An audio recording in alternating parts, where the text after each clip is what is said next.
Welcome back. Tonight we'll drift together into another soft corner of history, one woven with strange little stories and the quiet hum of forgotten lives. This tale isn't about kings or battles, but about the odd jobs Victorians once did. Curious, sometimes unpleasant, sometimes hilarious, so that you, in your warm bed, would never have to. Before we begin, take a moment.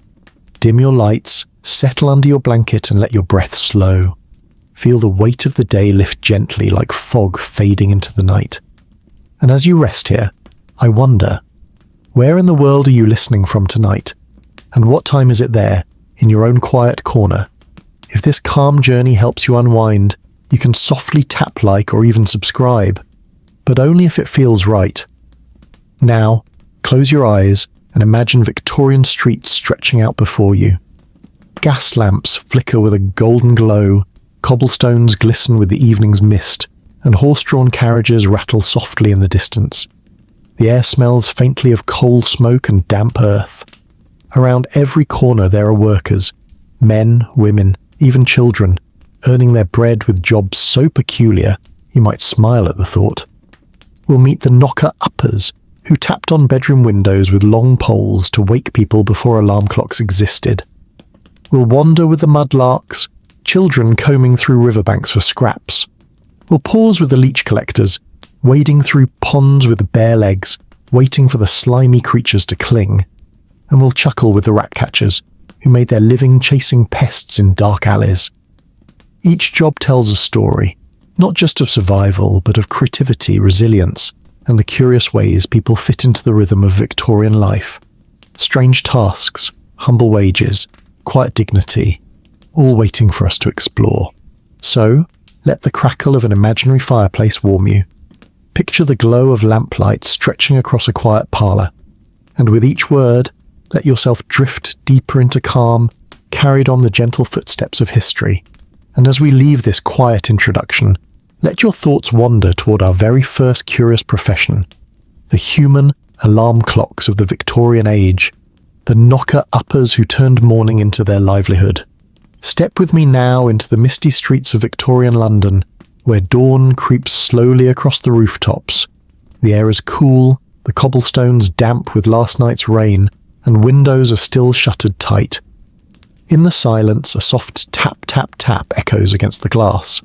This is the sound of a knocker-upper at work. Before alarm clocks became cheap and reliable, families relied on these human alarm clocks. With long sticks, sometimes bamboo poles, sometimes simple canes, they walked the streets before sunrise, reaching up to tap on windows until their clients stirred awake. Some used pea shooters instead, puffing little dried peas against the glass with a quiet pop. Imagine opening your eyes to see a stranger patiently poking at your window from the street below. It sounds odd now, but back then it was as normal as your phone buzzing on the nightstand. The job required patience. Knocker-uppers started in the dark hours, often around 3 or 4 in the morning, bundled in heavy coats, their breath puffing into the chilly air. They memorized the houses of their customers, knowing exactly which windows to tap. And they didn't stop until they saw a groggy face appear at the curtain, proof that the client was awake. After all, if the worker fell back asleep, the knocker-upper could lose their pay. Isn't it funny to think?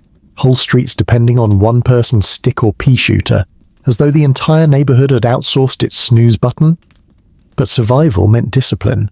Knocker-uppers had to resist sleep themselves, trudging on tired feet to make sure others were on time for factory shifts, market stalls, or railway jobs. Some even had their own clients wake them up first. In a curious chain of responsibility, one knocker-upper roused another, who roused another, until the whole city stirred like clockwork. Step softly into that moment, mist curling between gas lamps, boots scuffing on cobbles, the quiet rhythm of tapping glass. Inside, a worker yawns, pulls on boots and heads into the dawn, thanks to the steady hand of someone paid only a few pennies to break the silence. The knocker-upper's job may seem quaint or even silly now, but in its time, it was vital. A humble role that kept the great machine of Victorian life turning.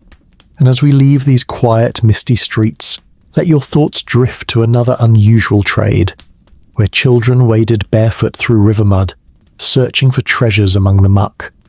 Step gently now to the edge of the River Thames as it winds dark and sluggish through Victorian London. The tide is low, and the air smells of salt, coal smoke, and something far less pleasant: sewage and silt mixed together in the mud.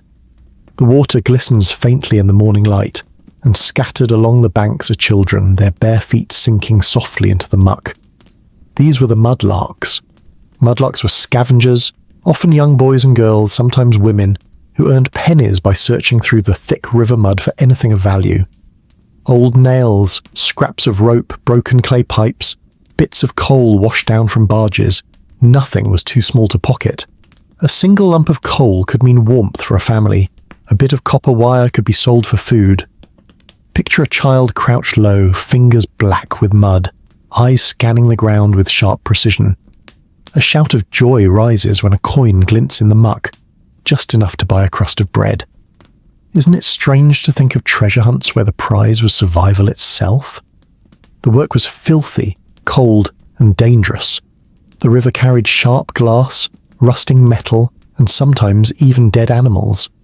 The mud sucked at ankles, threatening to trap unwary feet as the tide crept back in. And yet, day after day, mudlarks returned, chasing the hope of a small find that might keep hunger away for another night. Families often sent their children down to the river, their small hands better suited for digging. Some worked alone, others in pairs, sharing both the risks and the small victories. The river was both cruel and kind, offering scraps enough to keep life going, but never enough to make it easy. Step softly into that scene. Gulls wheel overhead. The city hums faintly in the distance, and the mud squelches beneath each step. A child bends low, pulls free a fragment of rope, and smiles faintly before moving on. The rhythm is slow, almost meditative. Search, stoop, pocket, move on. The mudlark's job was harsh, but in its way, it was also a testament to resilience. The ability to find value in what others overlooked, to survive on scraps with determination and grit. And as we leave the riverbank behind, let your thoughts drift toward another peculiar Victorian profession. This one not about finding, but about catching. For in the alleys and sewers of the city, the rat-catcher plied his trade. Step quietly with me now into the narrow alleys of Victorian London. The lamps flicker weakly, shadows stretch long across damp cobblestones, and somewhere in the darkness, there's a faint scurrying sound. Tiny claws scrape against stone, whiskers twitch in the gloom. The city beneath its carriages and grand buildings crawled with rats, and to fight this endless tide of vermin, there were the rat-catchers. Rat-catchers were both heroes and curiosities.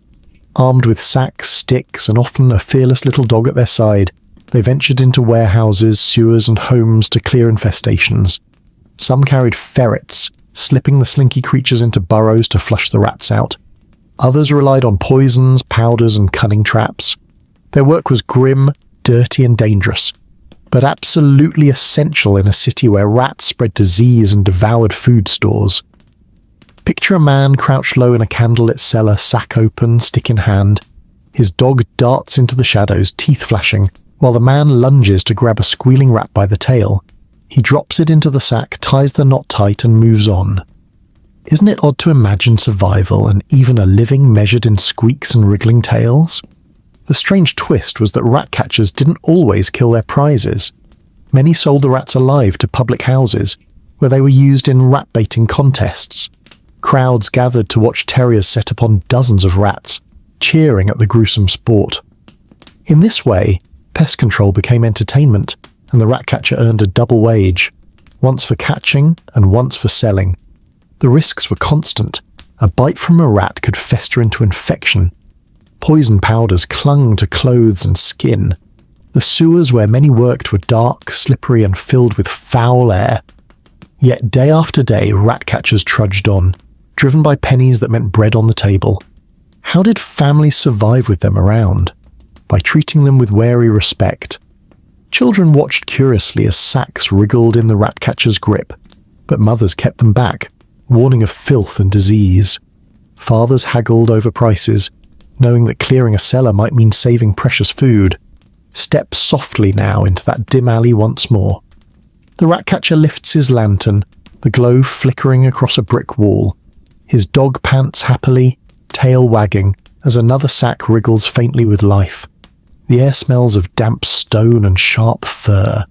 And in that strange, shadowy corner of Victorian London, pest control becomes both necessity and spectacle. The ratcatcher's trade was one of grit and danger, a battle fought nightly against the hidden creatures of the city. And as we leave those alleys behind, let your thoughts wander toward another Victorian job, one that didn't chase rats, but collected something far stranger, scooping from the streets the waste of everyday life for a very particular purpose. Step carefully now into the grimy back streets of Victorian London, where gutters run thick with mud, and the air carries a sharp, unpleasant tang. Here, among the refuse and the muck, you might see a figure with a bucket in hand stooping to scoop up something most people would avoid at all costs. These were the pure finders. Their job? To collect dog droppings from the streets. Yes, truly. Buckets filled with what was politely called pure. And though the name might sound almost innocent, the task was anything but. The waste they gathered was sold to tanneries, where it was used in the process of treating leather. Softening hides required strong chemicals, and in an age before synthetic solutions, nature provided, no matter how foul. Imagine walking down a cobbled lane, your boots slipping slightly, the sharp stink rising in the morning mist.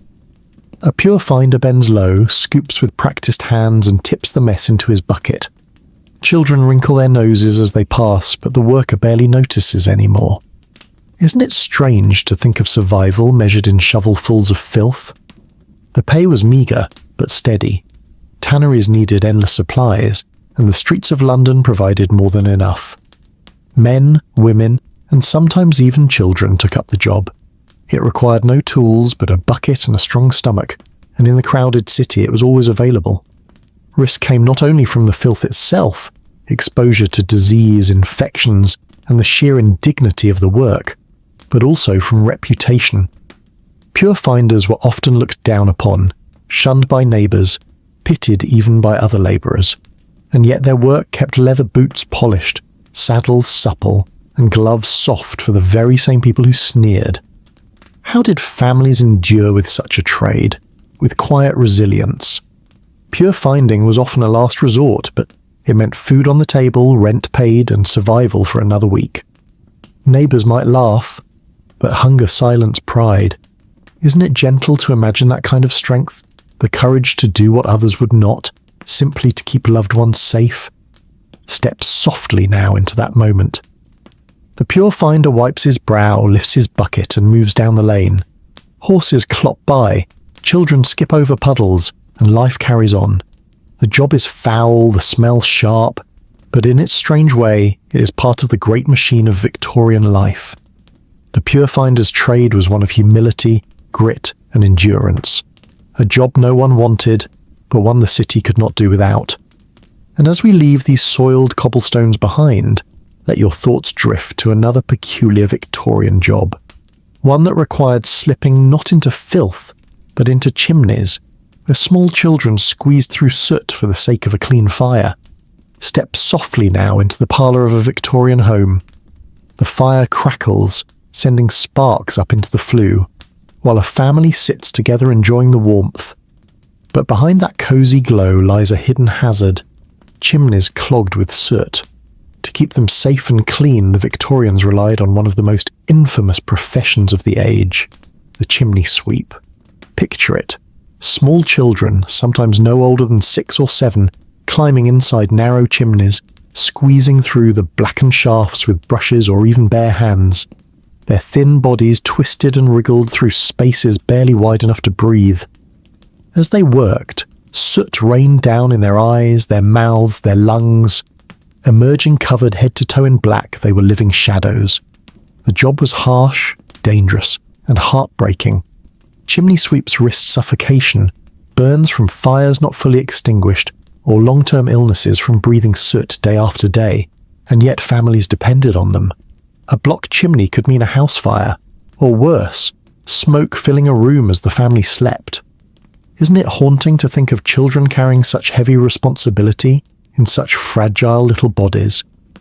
Some sweeps worked with long rods and brushes, tools that could be pushed down from the top, but the smallest chimneys still needed climbing boys. They were often orphans or children sold into apprenticeships, treated harshly, their lives worth less to employers than the fires they prevented. And yet, even here, survival meant resilience. The children often sang songs as they worked, their voices echoing faintly down the shafts, a haunting melody of innocence mixed with soot. In some homes, families offered them bread and milk after a job, a small kindness in a hard life. Over time, campaigns rose against the use of child sweeps, and by the mid-19th century, laws slowly began to protect them. Step softly into that moment. The chimney sweep emerges from the hearth, face blackened, eyes blinking in the light. The family thanks him, pays a few coins, and the child disappears back into the street, brush slung over one shoulder. Outside, the mist swallows him, another shadow in a city of countless stories. The chimney sweep's trade was one of soot and sorrow, but also of endurance. It reminds us of a time when even the smallest bodies carried the weight of survival. And as we leave the hearth behind, let your mind wander toward another Victorian trade, one that didn't deal with soot or fire, but with the eerie business of death itself. For in this age, mourning was a profession of its own. Step with me now into a quiet Victorian street draped in black crepe. The windows of the houses are shuttered, the bells toll softly in the distance, and a funeral procession winds its way slowly forward. Horses wear plumes of black feathers, carriages gleam with polished wood, and at the very front a strange group walks solemnly, men and women dressed head to toe in mourning clothes. These were the professional mourners. In the Victorian era, death was not hidden, it was displayed. Funerals were grand, layered with ritual, and grief was almost theatrical. Families were expected to show sorrow openly, but what happened if a family was small, or if there weren't enough people to give the proper impression of grief? That's where professional mourners came in. Paid to weep, wail, and walk in processions, they gave weight to ceremonies that might otherwise feel too thin. Imagine the scene, a line of mourners, their black veils fluttering faintly in the breeze, their steps measured, their voices raised in practiced sobs. They did not always know the deceased, yet they cried as though their hearts were broken. Isn't it odd to picture sorrow hired like a service, as if grief could be rented by the hour? But in a society obsessed with appearances, such roles mattered deeply. A grand funeral without a strong show of mourning might be seen as disrespectful, or worse, as evidence that the deceased had not been loved. Professional mourners filled that gap, their performance giving dignity to the dead and comfort, strange as it may seem, to the living. The work was not without difficulty. To mourn convincingly required stamina, long hours of walking, and a voice strong enough to carry in the open air. Some mourners travelled from one funeral to another, making a living entirely from grief. Others specialised in different roles: pallbearers, attendants, or silent figures meant to impress with their mere presence. Step softly now into one such procession. The air smells faintly of damp flowers and candle wax. The mourners move in unison, voices rising in rhythmic lament. Families follow, their faces hidden in veils, their hearts truly heavy. And among the weeping, the hired mourners blur into the genuine grief, their performance becoming part of the ritual itself. The profession of mourning may sound strange to us now, but in the Victorians' world of rigid traditions and appearances, it held meaning. It was a job woven into the culture of death, one that allowed families to honour their dead in the grand style the era demanded. And as we leave this solemn street, let your mind drift toward another peculiar trade, this one far less sombre, though just as strange. For in the heart of the city, some Victorians earned their living by waking entire neighbourhoods, not with sorrow, but with song. Step softly now into a bustling Victorian street at midday. Carriages rattle past, shop signs creak in the wind, and the smell of fresh bread mingles with coal smoke. Among the chatter of market stalls, a new sound rises, a voice steady and strong, carrying over the noise of the city. A street ballad singer has begun. These singers were the radio of their day, the walking newsstands of Victorian life. For a penny or two, they would sell broadsheets, cheap printed lyrics, and sing the stories aloud. Some sang about tragic murders, others about political scandals, shipwrecks, or royal gossip. And when the world grew weary, they filled the streets with comic songs, love ballads, or cheeky rhymes. Imagine pausing in the street, clutching a warm loaf of bread, while a singer belts out a dramatic tale of betrayal.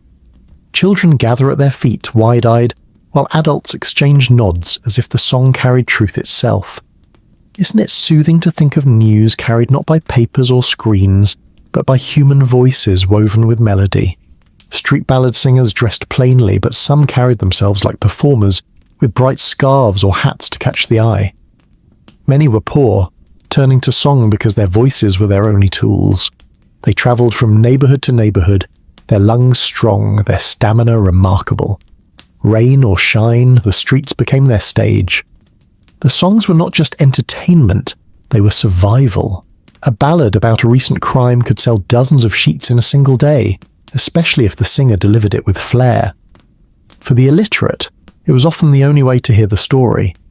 The singer's voice bridged the gap between the printed page and the people. Step softly into that moment. A hush falls as the singer hits a powerful note, their voice echoing between brick walls. The words paint pictures in the minds of listeners. The splash of a ship, sinking, the gasp of a betrayed lover, the laughter of a fool. Pennies drop into the singer's cap, one after another, until the song drifts to its end. And then, like mist, the crowd disperses. The singer gathers their sheets, their cap, and moves on, voice ready to rise again at the next corner.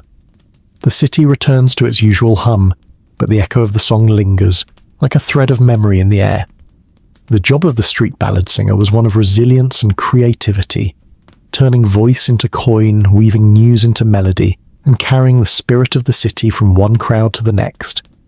And as we leave this busy street behind, let your mind wander to a quieter corner of Victorian life, where another unusual job unfolded, not with music, but with silence, as people scoured the riverbanks for scraps and bones to sell. Step gently now into the quiet outskirts of a Victorian city, where the markets have closed and the air is heavy with the smell of refuse. In the early morning light, before the carts arrive to clear the rubbish, you might notice shadowy figures moving carefully among the heaps.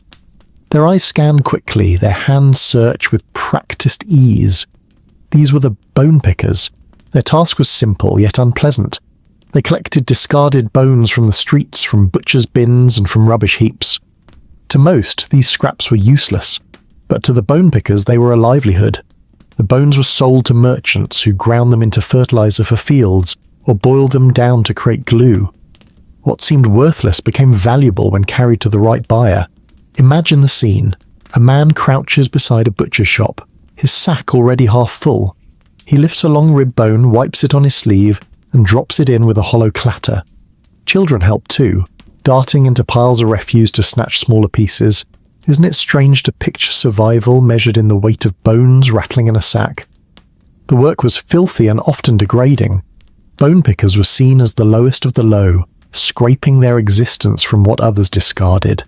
The smell clung to their clothes, and neighbours kept their distance. Yet in the great machine of Victorian industry their role was essential. Without them, fertilizer would be scarce, glue more expensive, and waste left to rot in the streets. Step softly into that morning. The city hums, faintly awake, carts begin to roll, and bone pickers move quickly before the refuse is taken away. Their sacks grow heavy, their shoulders stoop, but their eyes remain sharp. Every rib, skull, or scrap of bone means another coin, another loaf of bread. Families endured because of trades like this. Trades that looked undignified but carried quiet importance. The bone pickers turned waste into sustenance, shame into survival. Isn't it calming to imagine that even in the dirtiest corners resilience found its place? And as we leave those rattling sacks behind, let your thoughts drift toward another peculiar Victorian role, one that didn't search for bones, but for something even stranger, soot itself, gathered and sold as if it were treasure. Step softly now into the foggy morning of a Victorian street. Chimneys rise tall against the pale sky. smoke drifting lazily before settling back onto rooftops and walls. The smell of coal lingers in every breath, clinging to the air, the clothes, even the skin. And among this sooty world there were those who made their living not from avoiding the dirt, but from gathering it. These were the soot gatherers. Soot in the Victorian age was more than just grime, it was a resource. Mixed into polish, used in fertilizers, or sold to dyers and brickmakers, soot had surprising value, and so poor men, women, and sometimes children, armed with little more than sacks and brushes, scoured rooftops, hearths and alleyways, collecting what most saw as nothing but filth. Picture a figure crouched beneath a wall, scraping soot into a bag, their face already blackened by the dust. A child sneezes, the sound muffled by rags wrapped around their mouth. Isn't it strange to imagine survival measured in pinches of ash? The work was harsh. Soot clung stubbornly to surfaces, staining hands and hair until even washing could not remove it. Inhaling too much caused coughing fits, lung disease, and what some called soot warts, a grim hazard for those who spent their lives in black dust. Yet for many families, soot meant pennies, and pennies meant bread. The gatherers were often invisible to society, slipping into alleys and climbing onto roofs before dawn, their sacks hidden beneath coats. They moved quietly, like shadows, collecting what the city had shed in smoke. And when their bags grew heavy, they trudged to merchants who weighed the soot carefully, coins clinking faintly in return. Step softly into that moment. The city wakes slowly, milk carts rattling by, children peering from windows. A soot gatherer shoulders their sack, eyes blinking through coal-dusted lashes, and walks on. Behind them, the rooftops shimmer faintly with smoke already settling again, waiting for another day, another gathering. The soot gatherer's job may seem thankless, but in its way, it was part of the strange cycle of Victorian life, turning dirt into value, shadows into sustenance. And as we leave the rooftops behind, let your thoughts wander toward another odd trade, one that dealt not with soot or bones, but with the eerie glow of the streets themselves. For in the gaslit nights of Victorian London there were lamplighters, walking tall with poles and flames, bringing light to the dark. Step gently now into the twilight of a Victorian street. The day's bustle fades, shopkeepers shutter their doors, and the last glow of the sun sinks behind the rooftops. Darkness gathers, heavy and quiet, and then soft footsteps echo on the cobblestones. A tall figure approaches carrying a long pole tipped with a flame. This is the lamplighter, the bringer of light to the night. Before electric lamps, gas lights lined the streets, their iron posts standing like sentinels along every road. But they did not light themselves. At dusk, lamplighters walked their routes, touching flame to lamp after lamp, coaxing each one into a steady glow. One by one the streets brightened, golden orbs chasing away the shadows. Picture the scene. The pole lifts, the flame flickers, and with a faint hiss the lamp blossoms to life. The lamplighter lowers his pole, nods once, and walks on. Behind him, a trail of light grows, like stars blooming in the city's veins. Isn't it calming to imagine that quiet rhythm, lamp after lamp, step after step, until the whole street feels safe again? The job was not without challenges. Lamplighters worked in all weathers, rain soaking their coats, snow crunching underfoot, wind threatening to snuff their flame. Some lamps were tall, requiring ladders. Others were stubborn, refusing to catch. And then, come morning, the lamplighter returned again, pole in hand, to extinguish what he'd kindled the night before. Families looked for them with fondness. Children pressed their faces to windows, watching the lights spark into life, as though magic had arrived at their doorstep. Shopkeepers waited for lamps to glow, knowing customers felt safer lingering when the streets were bright. The lamplighter's presence meant order, comfort, and the soft assurance that the night could be gentle. Step softly into that moment. The street, moments ago, cloaked in shadow, now gleams with a golden trail. The lamplighter pauses, wipes his brow, and gazes briefly at the glow of his work before moving on. His task is endless, but in its repetition lies a soothing grace. The lamplighter's trade was one of patience and steadiness, a humble but vital role in the clockwork of the city. They brought light to the dark night after night, until electricity slowly made their poles and flames obsolete. And as we leave this softly glowing street, let your thoughts drift toward another Victorian role, one less graceful and far more eerie. For in the quiet of churchyards and graveyards, there were those who dug, not for planting or building, but for the resting places of the dead. Step quietly now into the hushed grounds of a Victorian churchyard. The air is damp with evening mist, the stone angels wear streaks of moss, and the faint toll of a bell drifts through the silence. Among the crooked headstones, a figure bends low with spade in hand. The earth shifts softly with each slow thrust. This is the gravedigger, keeper of one of the era's most sombre trades. Death in Victorian times was not hidden. It was ritualized, displayed with grandeur, and given deep respect. Families expected proper burials, whether grand or humble, and behind every polished coffin and solemn procession was the gravedigger, working quietly, unseen, to prepare the final resting place. Picture the scene. Soil piling steadily at the side, lantern light flickering against damp stone, the spade's rhythm almost like a heartbeat in the dark. The gravedigger pauses, wipes his brow, then continues. Isn't it hauntingly calm to imagine that steady labour, done not in haste but with measured care? The work was gruelling. Graves had to be deep and true, dug in all weathers. Rain turned earth into sucking mud, snow froze the ground hard, and in summer the heat bore down mercilessly. Yet the task remained the same, an endless cycle of digging, filling and digging again. The body rested only because the gravedigger's arms did not. Risks were real, too. In crowded Victorian cities, graveyards overflowed. Soil was sometimes shallow, coffins stacked close together, and disease could linger in the very earth. And then there were the darker fears, the whisper of body snatchers, slipping into graveyards to steal corpses for medical study. Gravediggers kept watch as much as they worked, their lanterns a silent guard against the shadows. Yet through it all, families depended on them. Gravediggers gave dignity to loss, shaping the ground so that grief could have a place to rest. Mothers, fathers, and children stood at the edges of freshly dug earth, comforted, strangely, by the neatness of the grave, the mark of labour done with quiet respect. Step softly into that moment, a coffin lowered gently, prayers murmured, earth falling with a soft thud onto polished wood. The gravedigger watches silently, hat in hand, then sets to work again, covering what he had uncovered until the earth lies smooth and still.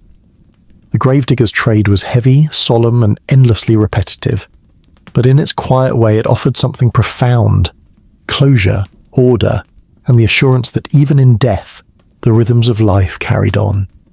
And as we leave the hushed churchyard behind, let your mind drift toward another peculiar Victorian job, one far less solemn, though no less odd. For in the city streets, there were men and women who earned their bread by sweeping up horse manure, keeping the very roads beneath the carriages clean. Step softly now into a busy Victorian street at midday. Carriages rattle past, horses clop steadily, and the cobblestones glisten with a mix of rainwater and something far less pleasant: mud, soot, and endless piles of manure left by passing animals. For a finely dressed gentleman or lady, crossing such filth was no small task. And so, there were the crossing sweepers. These workers stood at the busiest corners and crossings, armed with nothing more than a broom. Their job was simple but important: to sweep a clear patch of road so pedestrians could cross without soiling their boots or dragging their gowns through muck. In return, they hoped for a coin, dropped into their cap as a small thank you. Picture the scene. A young boy sweeps quickly as a carriage passes, his broom whisking aside wet mud and steaming dung. A lady lifts her skirts delicately, steps across the cleared path, and drops a penny into his hand. Isn't it curious to think of cleanliness as a service offered one crossing at a time? Crossing sweepers were often the poor, the elderly, or children, people with few options left. The work wasn't official, and spots were fiercely contested. Prime corners meant steady traffic, and steady traffic meant more coins. Some guarded their patch jealously, sweeping with speed to prove their worth before rivals could step in. The job carried its own dangers. Horses could spook, carriages could careen too close, and sweepers often darted into the road with little warning. And of course, the filth itself was no small hazard, clinging to clothes, skin and lungs. Yet for many, sweeping was survival, a way to turn muck into meals. Step softly into that moment. The air smells of wet earth and coal smoke. Wheels splash through puddles, and the sweeper leans on his broom, eyes scanning for the next pedestrian in need. His hands are chapped, his boots worn thin, but when another passerby nods in thanks, he straightens with quiet pride. The crossing sweeper's trade was humble, fleeting, and often overlooked. But in its way, it brought order to chaos, sparing fine shoes and gowns from ruin, and giving the poorest a chance to earn dignity with each sweep of the broom. And as we leave this busy crossing behind, let your thoughts wander toward another odd Victorian occupation, one that thrived not in the streets, but in the quiet corners of darkened houses, where night soil men carried out work that few dared even to think about. Step carefully now into the sleeping silence of a Victorian street at midnight. The lamps glow faintly, the city hum has faded, and only the distant rumble of a carriage breaks the stillness. Yet in this quiet hour, a most unpleasant but necessary profession begins its work. Lanterns bob in the darkness, carts creak softly, and men move with practiced weariness. These are the night soil men. Before modern plumbing, many households relied on cesspits or outdoor privies.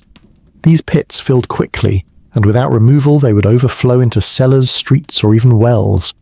And so, under the cloak of night, teams of workers came to dig out the filth, hauling away the night soil in heavy buckets. Picture the scene.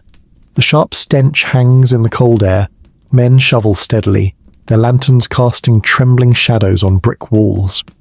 Buckets slosh, chains clink, carts groan as the waste is loaded and wheeled away.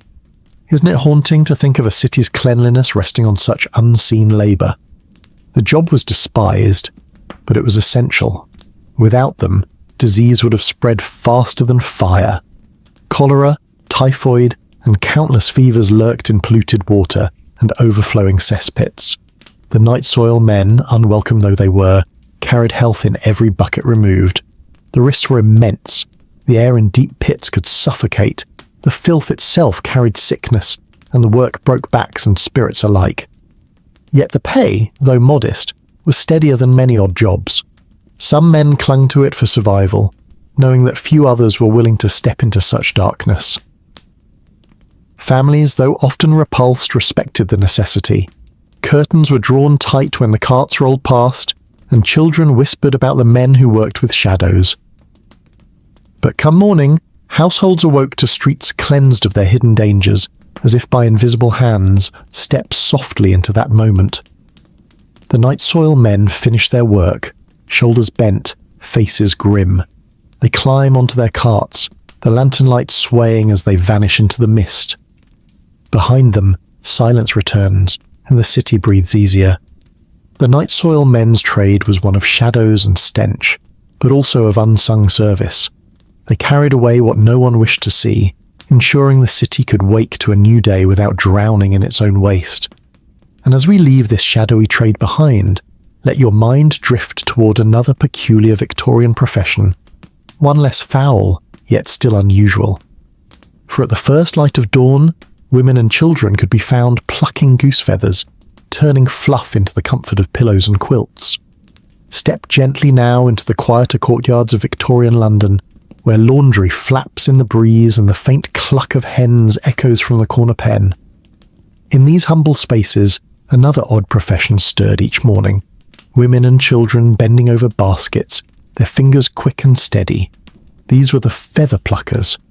Before synthetic stuffing and factory-made bedding, pillows, mattresses and quilts were filled with goose and chicken feathers, the demand was endless. Every bed needed softness, every cushion comfort, and someone had to prepare the feathers. That task fell to the pluckers, who worked in small rooms or even in open yards, their laps piled high with wings and down. Picture the scene. A woman sits on a low stool, apron dusted white, fingers pulling softly at a wing, until the feathers come loose with a faint rustle. A child gathers them into a sack, the air shimmering with floating down. The sun slants through a narrow window, catching tiny feathers drifting like snow. Isn't it calming to imagine that gentle hush? The slow rhythm of plucking, the soft sigh of feathers falling. The work might look peaceful, but it was exhausting. Feathers clung to clothes and skin, tickling noses, making workers sneeze endlessly. Hours of plucking left hands raw, and the smell of bird skin lingered long after the day's work was done. Yet the pay, though small, was steady. In households where every penny mattered, the trade offered survival wrapped in softness.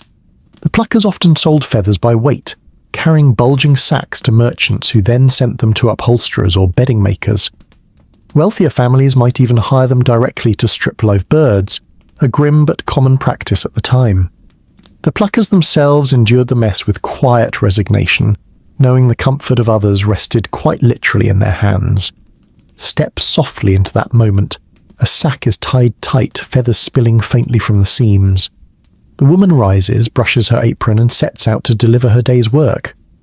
Behind her, the room still drifts with tiny white flakes, as though a snowstorm of softness has just passed through. The feather plucker's trade was strange, messy, and often overlooked. Yet in its own quiet way, it gave Victorian homes the softness of rest, turning humble scraps into the comfort of dreams. And as we leave this feathery room behind, let your thoughts drift toward another peculiar Victorian job, one that wasn't soft at all, but sharp and biting.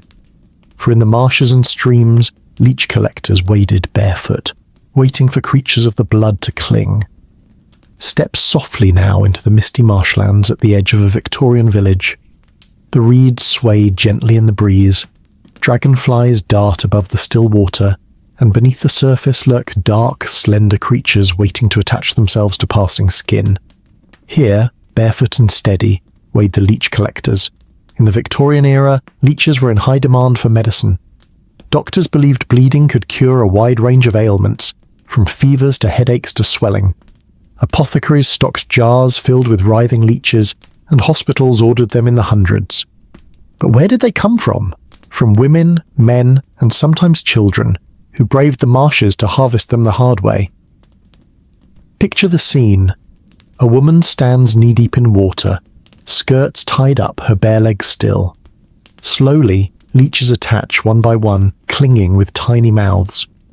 When enough have gathered, she steps to the bank, peels them off, and drops them into a jar. Isn't it unsettling to imagine that her blood was both bait and tool? The work was painful and dangerous. Repeated bites left sores that bled for hours, and infections were common.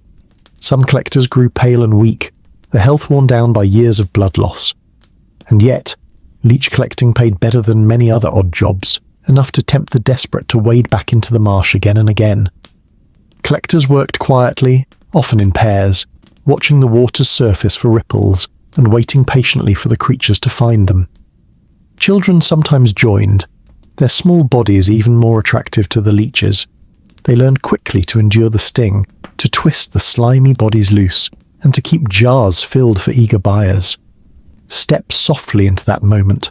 The marsh is still, the only sound the faint splash of water and the buzzing of insects. A jar fills slowly with wriggling shapes, the glass cool against a tired hand. The collector wipes her brow, winces at another bite, and carries on, knowing each leech means another coin, another meal. The leech collector's trade was eerie, grim, and quietly brave. It turned human pain into currency, survival drawn straight from the blood. And as we leave the marshlands behind, let your thoughts drift toward another odd Victorian profession, one that also involved the body, but in a very different way. For in barbershops and drawing rooms, there were those who pulled teeth by hand, the street dentists who brought relief with a wince and a grin. Step gently now into a crowded Victorian marketplace, where stalls overflow with vegetables, fabrics, and trinkets. The air hums with chatter, the clatter of wheels, and the cry of vendors hawking their goods. Among the fishmongers and tinkers stands another kind of tradesman, drawing a curious crowd. On a small stool with pliers in hand and a cloth draped over his arm, sits the street dentist. In an age before affordable dental care, Toothaches were constant companions, and for the poor, relief had to be quick, cheap, and brutal. Street dentists offered exactly that. Extractions done in public, often for just a few pennies. Their tools were simple, their methods rough, and their showmanship as important as their skill. Picture the scene. A man clutches the arms of the stool, knuckles white. The dentist leans close, pliers glinting in the light, and with a swift tug, the rotten tooth is wrenched free. The patient winces, the crowd gasps, and then applause. Sometimes the dentist even held the tooth aloft like a prize, the crowd cheering as though it were a stage trick. Isn't it odd to imagine dentistry as a form of street entertainment? The risks were many. Infection could set in easily, blood loss could be dangerous, and pain was guaranteed. Yet for those suffering, the agony of a rotten tooth outweighed the fear. Children, mothers, labourers, all lined up for the chance of relief. Some street dentists claimed other talents too, selling herbal remedies, powders, or even false teeth made from animal bone. Others were quacks, more skilled at patter than practice, but their charisma kept customers coming. Step softly into that moment. The smell of roasted chestnuts drifts through the market, mingling with the sharp tang of blood. A patient staggers away, toothless grin broad, a few pennies lighter but pain-free at last. The dentist wipes his pliers, grins at the next in line, and the cycle begins again. The street dentist's trade was crude, dramatic, and dangerous, but it filled a gap in a world where professional care was far beyond the reach of many. For a few coins, suffering could end, and that was enough.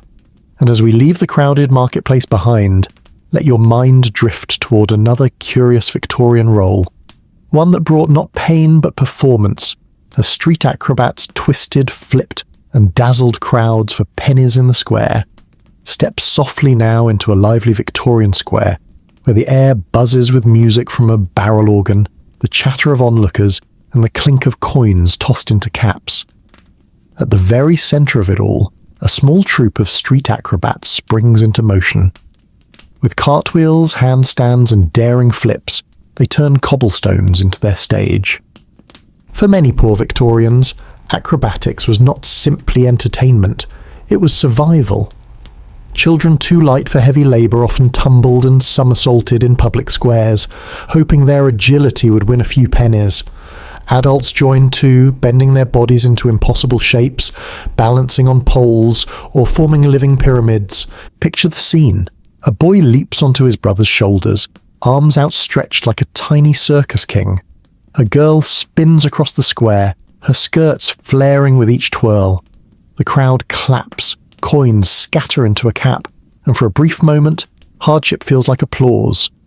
Isn't it soothing to imagine joy born out of necessity, turning hunger into performance? The risks were real. Cobblestones were hard and unforgiving, and a single slip could mean bruises or worse. Weather turned the streets slick, and shoes wore thin until bare feet gripped the cold ground. Yet acrobats pressed on, their bodies as much their tools as their voices or songs. Some paired with musicians, their flips timed to drum beats or fiddle tunes. Others travelled in small families, passing their skills from parent to child. To the onlookers, they were a spark of colour and cheer in streets often grey with soot and labour. Step softly into that moment. The acrobat balances on one hand, body stretched high as the crowd gasps. A hat clinks with coins, a child laughs, and the performer bows low, sweat shining in the lamplight. Then, with quiet dignity, they gather their pennies and move on, another corner waiting, another audience to charm. The street acrobat's trade was one of risk, resilience, and fleeting joy. It was a life lived between the shadows of hunger and the light of applause. And as we leave the square behind, let your mind wander toward another peculiar Victorian occupation, one less graceful but equally strange. For in the quiet mornings, along the muddy riverbanks, there were toshers, sewer hunters who searched in filth for coins and scraps of value. Step carefully now into the underbelly of Victorian London. Above ground, the streets hum with carriages and chatter, but below, in the damp darkness of the sewers, another kind of worker creeps with lantern in hand. The air is heavy, the stone walls drip with moisture, and the only sound is the splash of boots through shallow water. These are the toshers, sewer hunters searching for treasure in the filth. Toshers carried long poles with hooks at the end, sacks slung across their shoulders, and lanterns tied low to their waists. They combed the sewers for anything of value: coins dropped through drains, scraps of copper or brass, pieces of rope, even discarded tools. To most, the sewers were a place of horror, but to the toshers, they were a marketplace hidden beneath the city. Picture the scene. A man crouches by the trickle of a drain, his hook scraping softly along the stones. Something clinks. A coin glimmers faintly in the lantern light, and with a grin, he slips it into his sack. Isn't it strange to imagine fortune found in such foul places?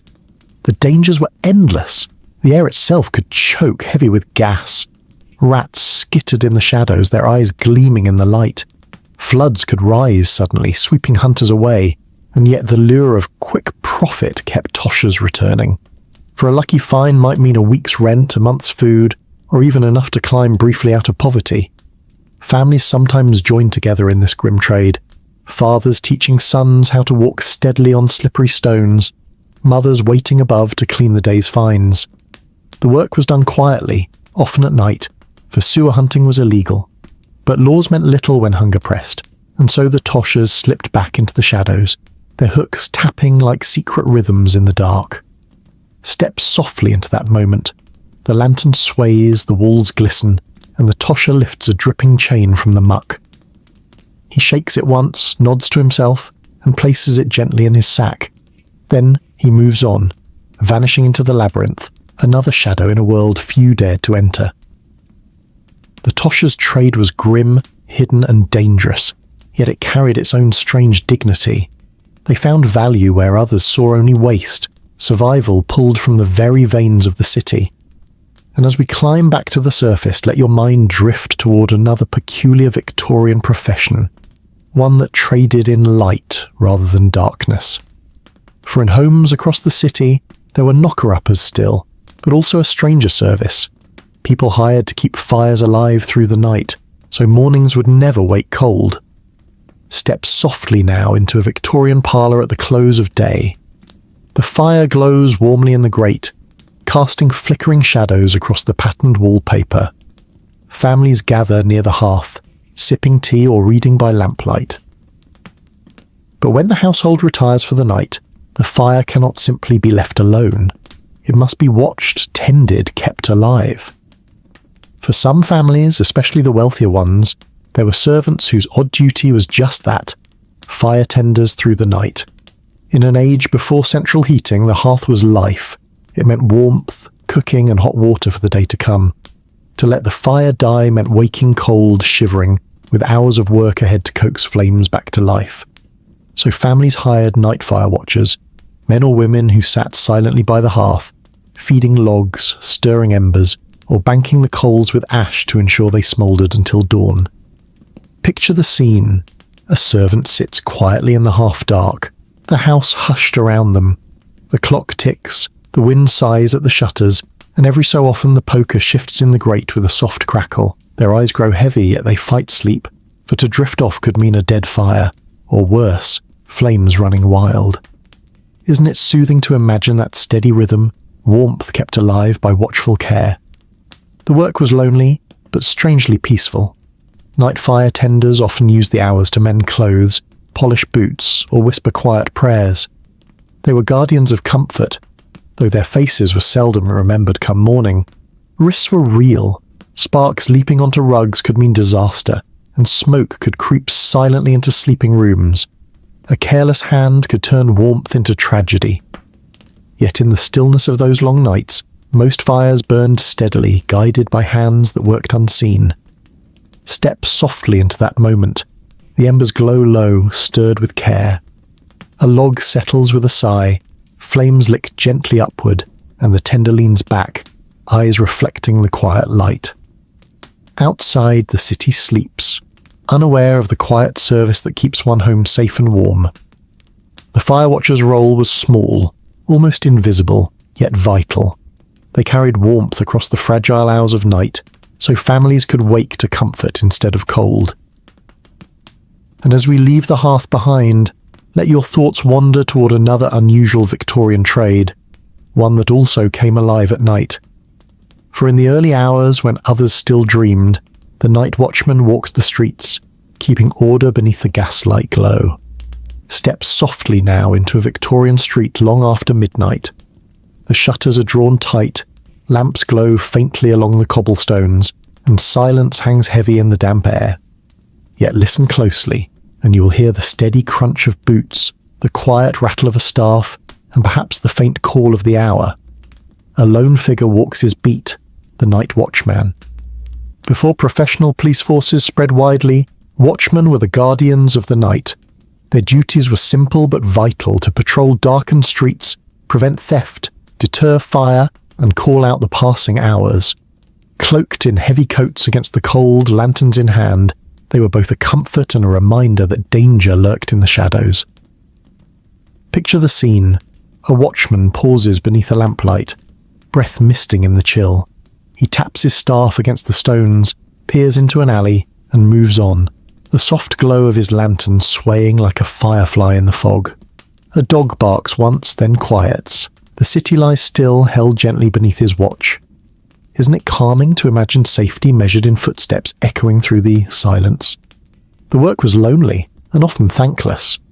Many mocked the watchmen, calling them Charlies, claiming they dozed in doorways more than they patrolled. But for families sleeping in their beds, knowing someone was out there, keeping vigil offered comfort. Risks were real. Thieves sometimes tested their courage. Drunken brawls spilled into the streets, and fires could break out suddenly, demanding swift action. Yet watchmen carried on, night after night, their steady rounds the heartbeat of a city at rest. Some called the hours aloud. 2 o'clock, and all's well, their voices carrying reassurance through the quiet. Others walked silently, their presence felt only by the lantern's glow passing a shuttered window. Either way, they were part of the rhythm of Victorian life, as much a fixture as the lamplights themselves. Step softly into that moment. The watchman lifts his lantern to peer into a shop front, nods once and continues on. Behind him, a baby stirs, soothed again by the faint call of the hour drifting through the night. The city breathes easy, watched over by unseen eyes. The night watchman's role was humble, often mocked, but deeply human, a reminder that even in darkness someone kept guard, carrying light through the shadows. And as we leave the foggy streets behind, let your thoughts wander toward another curious Victorian role, one that watched not the city, but the skies. For in the growing age of science, there were men and women who spent long nights tracking stars, earning a living as humble assistants to astronomers. Step gently now into the quiet grounds of a Victorian observatory. The world around is hushed, the gardens dark, and above, the sky spreads wide with stars shimmering like scattered silver dust. Within the dome, a great telescope tilts slowly toward the heavens, its polished brass gleaming faintly in lamplight. And nearby, moving softly in the shadows, is the astronomer's assistant. In an age fascinated by science, astronomy was growing quickly, and observatories became proud symbols of progress. Yet the astronomers themselves could not work alone. Assistants, often young men with nimble hands and sharp eyes, kept the instruments polished, adjusted heavy gears, and recorded endless strings of data late into the night. Picture the scene. The astronomer peers through the great eyepiece, murmurs a measurement, and the assistant dips his pen, noting down the star's position in neat lines across a ledger. Hours pass quietly, the scratch of pen and the ticking of a clock blending with the faint creak of the telescope as it follows the night sky. Isn't it calming to imagine knowledge being written down so gently, one star at a time? The work required patience above all. Nights were long, often freezing cold, with assistants bundled in coats and scarves as their breath fogged the lenses. Mist could ruin observations, and cloudy skies meant wasted hours. Yet when the heavens cleared, assistants shared in the wonder of watching new stars charted, comets traced, and planets sketched with careful hands. Though rarely credited, their labour was essential. Without their steady notes, astronomers could not publish discoveries, and without their diligence, observations might be lost. They lived in the margins of history, guardians of numbers and sketches that mapped the universe. Step softly into that moment. The assistant leans over his book, candlelight flickering across ink-stained fingers. He yawns quietly, stretches, and returns to his notes, the faint arc of Saturn's rings taking shape on the page. Outside, the city sleeps, but here the night is alive with wonder. The astronomer's assistant's trade was one of obscurity but also of awe. They carried the heavens into ink and paper, bridging the vast silence of the stars with the fragile memory of human hands. And as we leave the observatory dome behind, let your thoughts drift toward another peculiar Victorian occupation, one far less lofty and rooted not in the skies but in the soil. For there were pure finders, trudging the streets with buckets, gathering dog dung for the tanneries. Step softly now into a narrow Victorian lane, where the cobblestones are damp and the morning light slants through chimney smoke. A cart rattles by, and just behind it a man stoops low with a bucket and scoop in hand. His eyes scan the ground with practiced care, pausing here and there where dogs have left their mark. This is the pure finder.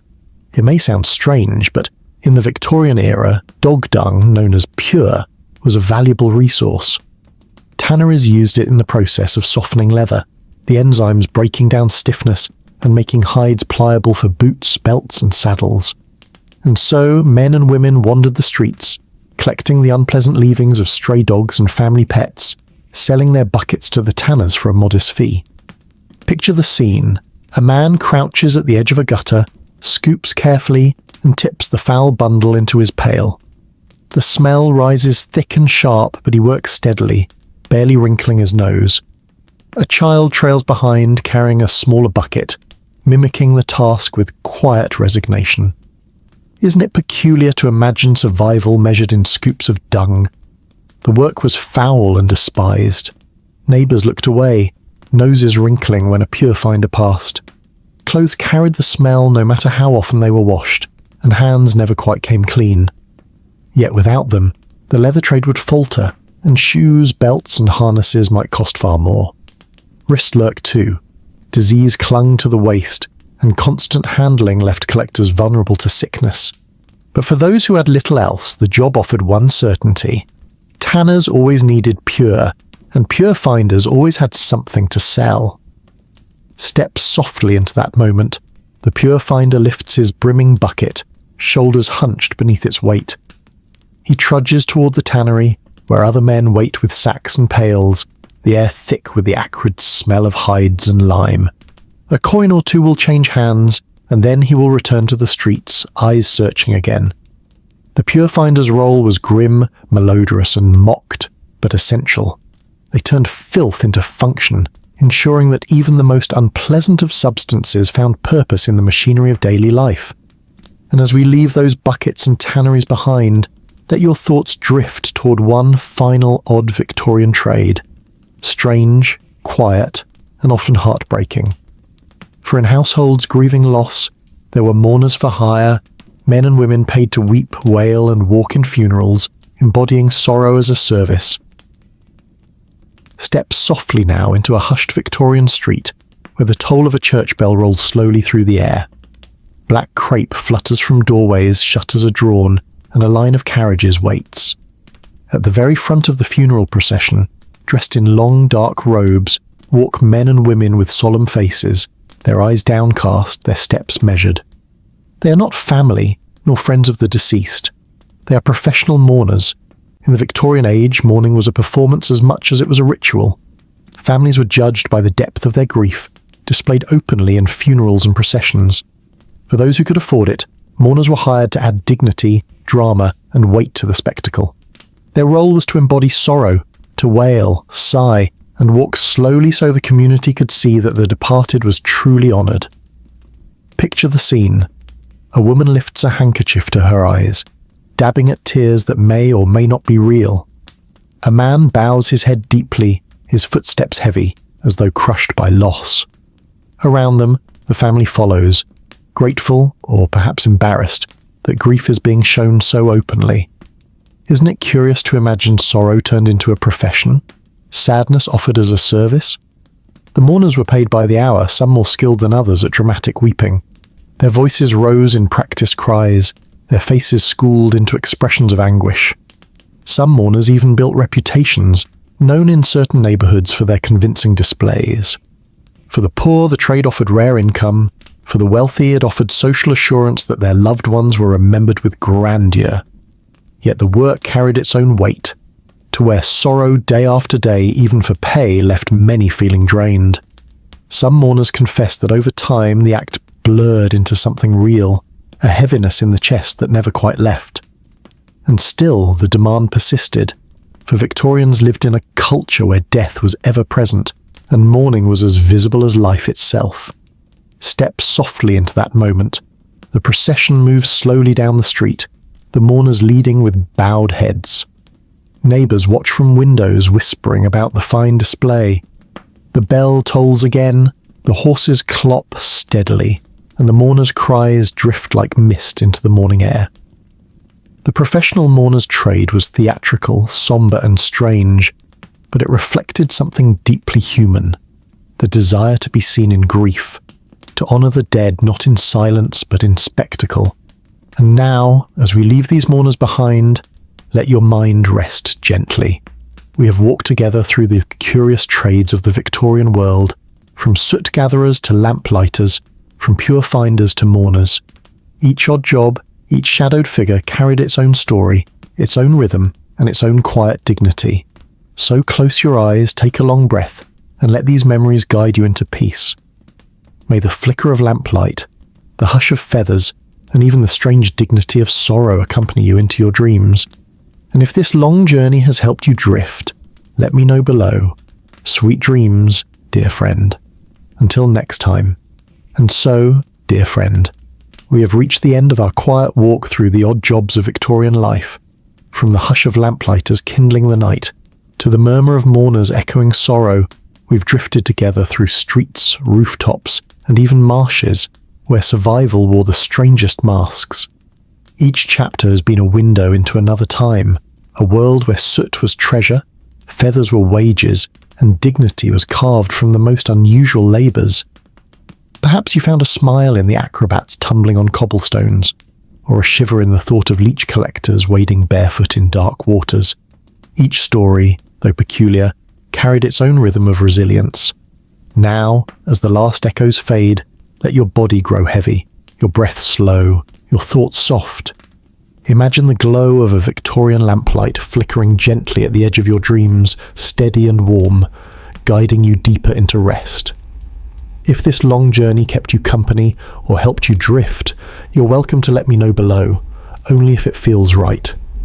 For now, may these memories wrap you like a blanket, and may the quiet lives of the past guide you into peaceful sleep. Sweet dreams, dear friend, until we meet again.